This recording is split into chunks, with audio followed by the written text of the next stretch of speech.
Okay. Alright.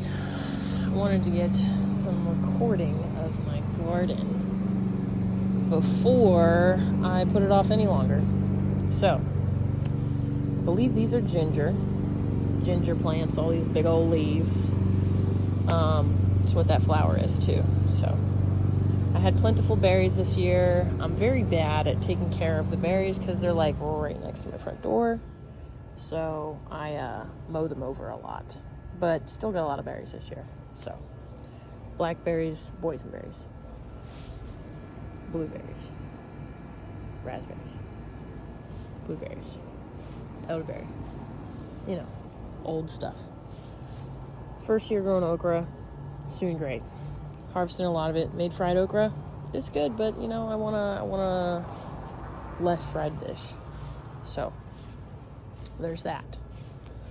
I did the same Charlotte's idea for my tomatoes. Still need to work on this whole shebang. Very lazy with it. I was gonna tear all the tomato plants out, really, because they were all brown and like dead and dried up. Kind of like this guy here. Well, maybe not that dead, but they were pretty dead. And everyone I saw on gardening tours was like, it's time to refresh your garden. Don't wait. Tear them out.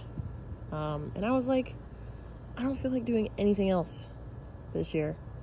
And if I tear out my tomatoes, I'm guaranteeing that I will not have tomatoes later. So I left them.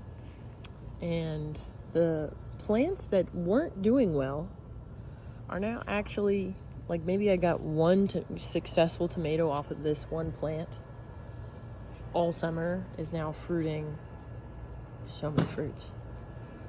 Same with this one. I mean, this one didn't do as great either. The cherry tomatoes have been the winner for 2 years in a row.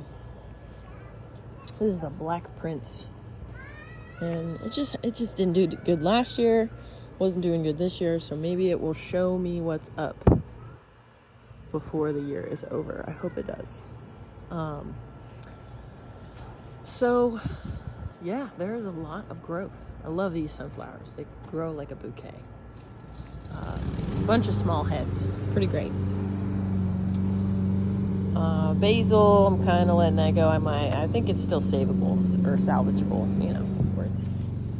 This grew by itself, and I wanted to keep at least one tomato plant that grew, because there were so many that grew themselves, or sowed themselves,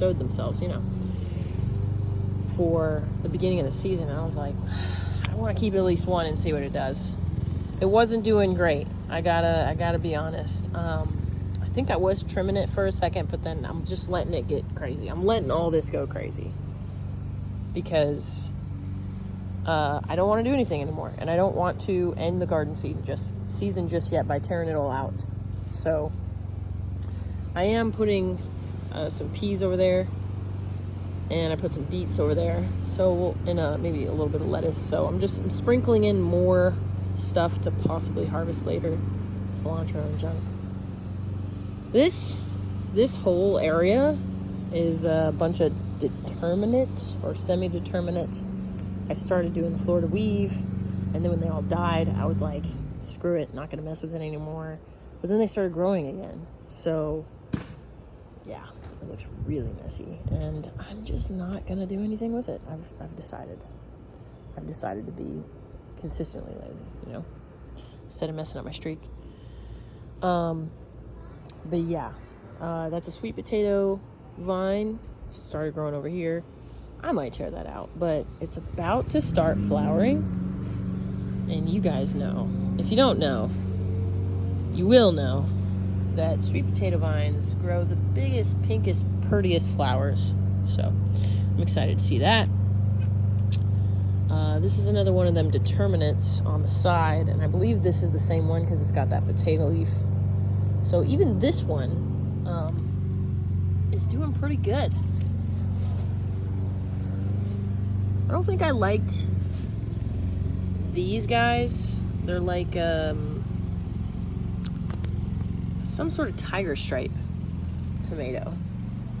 they just didn't have a great flavor. They had a lot to harvest, but I personally was way more keen on the San Marzano tomatoes, which I believe those are growing in here. See, this is why I might not keep the sweet potato vine. I should have put it somewhere on purpose, like maybe as far over that way as possible.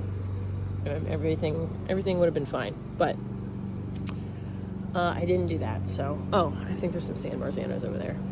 As far as peppers go, I mean, honestly, this is probably my best year yet with peppers, and I have not mastered. There's a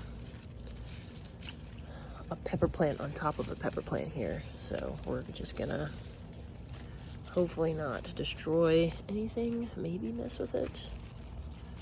Maybe. How is this even? You know what? There's green peppers and banana peppers that are intertwined right there. But yeah, there are tons of peppers, and they started exploding. Gosh, it's always towards the end of the season. It makes me honestly pretty sad. These are those lunchbox peppers that I could not grow. I think for 2 years it was a struggle to grow these. I couldn't get them to grow. I have no idea why. Along with these Ancho Grande peppers, I could not get these to grow. As you can see, they are not grande, but all of them seem to be like screaming. So I think that's pretty cute. So did. They usually have 2 divots. So jalapenos always do great in my yard for some reason. Maybe they're just easier to grow here in Memphis, Tennessee. But yeah, these lunchbox peppers, they just weren't growing for a couple of years, but now they're growing like crazy. So, and again, all these peppers, they didn't really, not my whole garden, let's just say, didn't really take off until it was the end of the season, and everybody's like, rip out your garden and put in cold vegetables. But we're not huge fans of like salads, so I'm all about tomatoes and peppers for salsa and just making stir fry type deals, but I'm gonna focus on trying to can stuff, so because there's just so much to harvest this year. Yeah, so hopefully I still get another bountiful harvest of these tomatoes. I heard there's something called green tomato chutney or something like that. So I will be attempting to make something like that with all of these green tomatoes if it's going to frost soon. And the best part about this garden ripening in the later months, in the later season, is I don't have nearly as many pests. So that is probably my favorite part. I have them all laying on the ground and not nearly as many pests. So this is my garden update.